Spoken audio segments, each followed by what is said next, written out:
¿Qué beneficios expresivos tiene el poema en prosa? Tengo que empezar yo, los poetas van siempre primero, ¿no? Mira, acá no es que nos guste ser malos, pero nos gusta oír a los narradores hablando de poesía. Sufrir.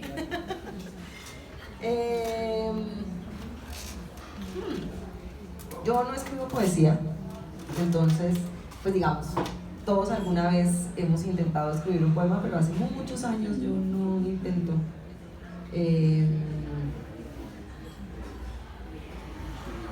Entonces por eso me hacen pensar, ¿no? Para contestar esa pregunta, yo creo, me imagino que la poesía, que a los poetas les debe pasar como le pasa a uno, y es que eso que uno va a escribir decide cómo hay que escribirlo, ¿sí? Entonces, pues llegará algo que es un poema en prosa y llegará algo que es un haiku, ¿no?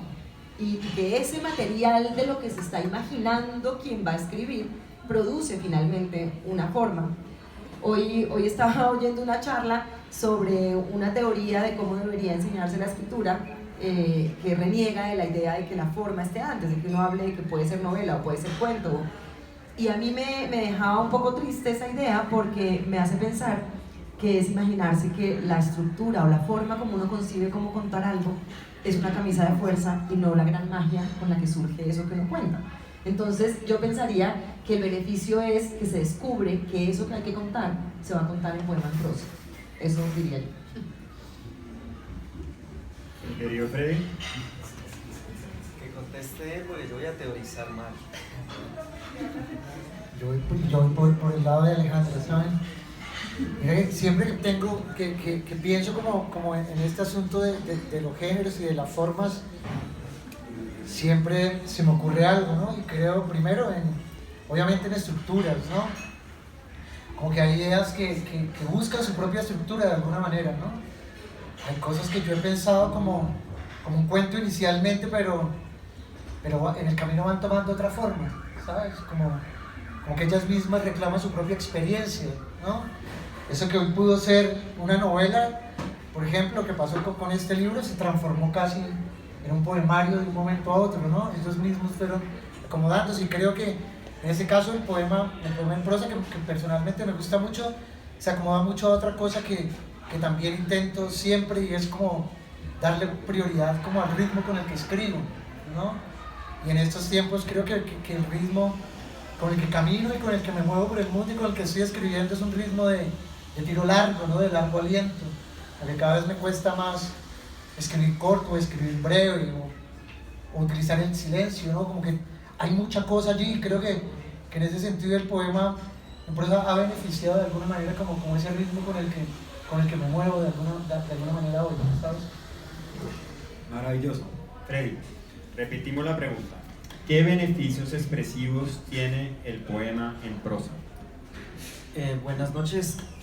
Bueno, en realidad ese es el tema de la carrera de literatura, ese es el tema de mi tesis, y son las raíces del poema en prosa en José Asunción Silva y en Luis Vidales, que son los dos autores que yo considero que tímidamente entra Silva a proponer un nuevo ritmo, una nueva respiración, una forma menos solemne.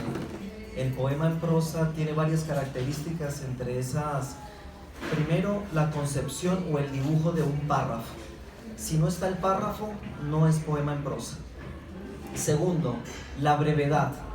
Tercero, una de las cosas más extrañas, voluntad consciente del poeta de escribir poesía en prosa. Y tercero, el poema en prosa es un género, más no una forma o una materia. ¿Qué quiero decir? Podemos tomar la novela de Juan Rulfo, Pedro Páramo, y decir, es que este libro, esta novela es pura poesía. No, eso es poema, eso es prosa poética, o prosa lírica, o prosa poemática, o prosa artística. Son unas denominaciones para decir que esa narrativa tiene un alto vuelo lírico. Por ejemplo, la narrativa de Alejandra, yo puedo dar cuenta que de pronto no juega tanto con la poesía, sino que es más bien un decurso más coloquial, más rápido, no tan elaborado, pero yo sé que escribir de esta forma es muy difícil. Entonces, un cuento de Borges puede ser prosa poética. Una respuesta de una entrevista de Roa Bastos puede ser una entrevista, puede ser una prosa poética. El poema en prosa es completamente diferente, es un título, un párrafo, una serie de párrafos y un punto final. José Asunción Silva lo llama raras estrofas, se llama ese párrafo raras estrofas. Rubén Darío, que fue el primero que lo hizo en lengua española, lo llama romanza en prosa. El primer español que hace poesía en prosa es Juan Ramón Jiménez y lo llama un verso largo, único y eterno. Un verso largo, único y eterno. Y en el caso mío, a la hora de hacer esta tesis en la Javeriana, fue, bueno, ya hiciste la parte más difícil, que fue buscar la parte teórica del poema en prosa, que nace, o el que le da el nombre es Charles Baudelaire, con los pequeños poemas en prosa, o el Spleen de París. Pero él, allí en esa carta dedicatoria, en el Spleen de París, dice: yo voy a intentar lo mismo que hizo a Lucius Bertrand en el Gaspar de la Nuit, que es tomar la pintura flamenca y hacer poemas con pintura.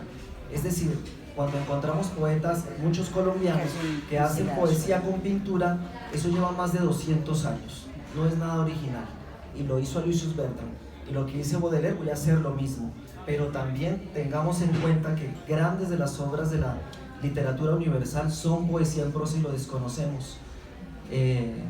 Una temporada en el infierno y las iluminaciones de Rimbaud son grandes ejemplos de poesía en prosa. Los cantos de Maldolor, un poema en prosa rarísimo, rarísimo. Espacio de Juan Ramón Jiménez, un poema de 30 páginas sin ningún corte, en estilo de párrafo y con un vuelo lírico altísimo. Esa es la poesía en prosa y tiene esa diferencia, ¿no? No es prosa lírica, prosa artística o prosa poemática, eso es elevado lirismo en otros géneros. El poema en prosa es una cosa de unidad. Pobre, pero yo puedo preguntar algo. Sí, por favor. ¿Cómo sabes que no es un cuento? Bueno, el poema, cuando leemos los pequeños poemas en prosa de Baudelaire, podemos dar cuenta que hay unos textos que parecen un cuento. Alguien podría decir, eso es un cuento. Pero ojo, aquí viene la valoración del autor. Y es, Baudelaire fue ante todo poeta, no cuentista. Y esa fue una de las cuestiones drásticas, y sobre todo viene de un eje teórico que es español, de un señor llamado León Felipe, no León Felipe el gran poeta, sino Benigno León Felipe, y que incluye esta extraña característica, y es la valoración del poeta. Puede llegar a ser el caso que el poeta no lo diga en ningún momento que esto es poesía en prosa. Entonces entra uno a analizar, el crítico entra a analizar cosas externas. Por ejemplo, en el caso de Luis Vidales, tuvimos que analizar si él había publicado cuento, si él había publicado novela, y en ningún momento fue eso.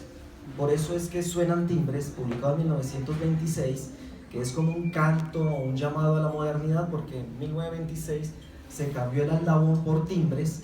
Yo creo que ese libro verdaderamente es el gran libro del siglo XX de la poesía colombiana. Creo sinceramente que no es Morada al Sur. Morada al Sur es un diamante perfecto dentro de lo lírico y ensoñador, pero Suenan Timbres es otro lenguaje, y allí se propone el poema en prosa, que es otra respiración.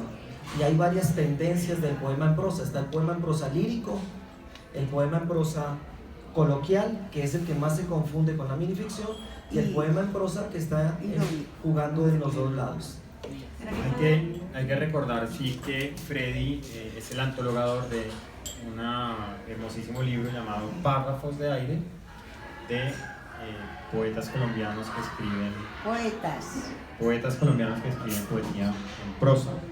La segunda pregunta, porque tenemos que cumplir con cierto rigor del tiempo, ya dijimos acá que éramos unos tiranos del tiempo, y es una segunda pregunta que está en todo caso emparentada con la primera, y dice así: ¿el registro coloquial o el registro poético va de la mano con ciertos temas o ciertas emociones? Alejandra. Otra vez me toca a mí. Esto es un escenario para torturar narradores. Claro, y nos da, Ya voy entendiendo cómo es el juego. nos da, Ustedes que escriben tanto, y nos da tiempo de elaborar una mentira, ¿no? ustedes piensan la metáfora y yo aquí. Repito la pregunta. Dale, sí, otra vez. ¿El registro coloquial Ok. o el registro poético va de la mano con ciertos temas o ciertas emociones?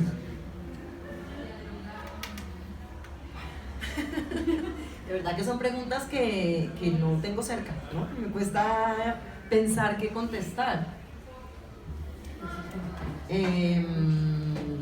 No, el registro coloquial es una forma de sentir cómo hay que contar algo, ¿no?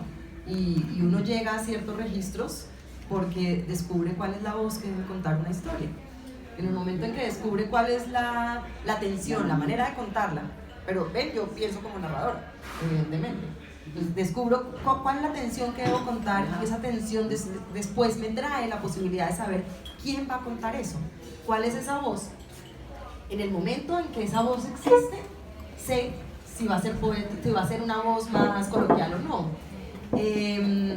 Yo creo que lo coloquial también tiene una forma de lo poético que descubre finalmente como la carencia de una forma de entender y de hablar, ¿no? y de construir un mundo. Entonces yo no podría diferenciarlo tanto. Pienso dónde tendré momentos en que pueda pensarse que es más poético, pero la búsqueda es otra. Yo tenía un maestro que nos decía que la poesía de la prosa era la precisión, y yo creo en eso. Y yo creo que el gran trabajo es encontrar eso preciso, que es desde dónde y cómo hay que contar lo que uno necesita contar. Y eso para mí es la poesía del que hace prosa. ¿Y cómo se llamó ese maestro? Ese maestro, sí, bueno, él citaba a alguien más con esto, pero mi maestro era Roberto Burgos Cantor. Ay. Bueno, pero fíjate qué maravilloso tu respuesta en ese sentido, ¿no? En el sentido de la precisión y cómo la precisión termina siendo la poesía del narrador, ¿no? Entonces creo que fíjate que no estamos aquí para torturar narradores, Yo creo que sí. pero sí nos interesa muchísimo ver cómo los narradores se aproximan a este tipo de preguntas y de cuestionamientos. Muchas gracias. John. Yo voy por ahí también y pienso que la imagen poética y la poesía, al menos en mi caso, por coloquial que parezca, ni siquiera tiene que ver o no tiene que ver mucho con la espontaneidad del sentimiento, ¿sabes? Ni las emociones pasan por ahí, ¿sabes? Pero tiene que ver también con, no sé, con el difícil rigor de la palabra también, ¿sí ves? Ya había hablado anteriormente que en mi caso, creo que tanto los poetas, amigos que conozco y narradores también, tiene que ver con el ritmo de alguna manera, ¿no? Y cómo las palabras se van articulando y esta cosa tan, en apariencia elemental, que es la palabra con la que uno trabaja, ¿no? Con la que todos trabajamos, se van acomodando de formas distintas para crear algo, ¿no? Y creo que allí en esa suerte de misterios donde realmente se esconde el asunto, ¿sabes? Ni siquiera pasa por eso, por la espontaneidad del sentimiento que a veces impera, ¿no? Y escribe uno acalorado y tal, pero creo que pasa necesariamente por la rigurosidad del lenguaje y por el tratamiento que cada escritor le da a lo que hace, ¿no? Lo que pasa por ahí. Gracias. Cuando yo comencé a hacer Párrafos de Aire, la antología del poema en prosa, en esa búsqueda de 37 poetas colombianos, sobre todo a los que vivos y tenía cerca, fui y le pregunté a algunos por qué escribe poesía en prosa. Y Juan Felipe Robledo fue muy cierto y me dice, no sé. Hay un no sé en la creación. Y me decía, yo solamente sentí que había un ritmo extraño, más flexible, menos solemne, menos retórico, y por eso yo escribía poesía en prosa. Hay una cita también de Jorge Luis Borges que me parece muy linda y es: el tema elige la forma. El tema elige la forma. Desde mi parte personal, por ejemplo, en este libro La sal de la locura, yo no podía hacerme cargo de lo que decía con esa intensidad lírica sobre la locura. Yo tuve la necesidad de inventarme un heterónimo, más que por la cosa estratégica o teatral en el sentido de Pessoa, fue por una necesidad. Yo necesitaba un amigo que me ayudara a decir lo que yo no podía decir con mi nombre. Ariel Müller nació en Avellaneda, provincia de Buenos Aires, en 1979. Es nieto de alemanes exiliados durante la Segunda Guerra Mundial y radicados en Misiones. Su padre es desaparecido en la última dictadura militar argentina. Inició estudios de medicina en la Universidad Nacional de La Plata, pero nunca se recibió. Vagó por Sudamérica como ayudante de camión, contrabandista, mesero y conserje de hotel. Estuvo interno en el Hospital Neuropsiquiátrico J.T. Borda de Buenos Aires desde el 2005 hasta el 2010. La forma, el tema, me obligó a irme a buscar ayuda desde otro lado. O sea, desde la parte personal puedo contestar de esa forma la pregunta, ¿no? Maravilloso. A ver, yo no lo escribí, pero te quiero hacer una pregunta a propósito Bueno, del libro de... Espérate un segundo. Hagamos la última pregunta y abrimos antes de la segunda tanda de Sobre el lectura formato. unos 5 minutos de alguien que quiera hacer una contrapregunta a nuestros invitados y obtenemos de ellos una respuesta rápida. Esta pregunta va, digamos, ya a terminar de atar las otras preguntas anteriores y dice lo siguiente. Habla del lenguaje, que es algo que nos importa tanto a todos los escritores en realidad. ¿En qué se diferencia el manejo del lenguaje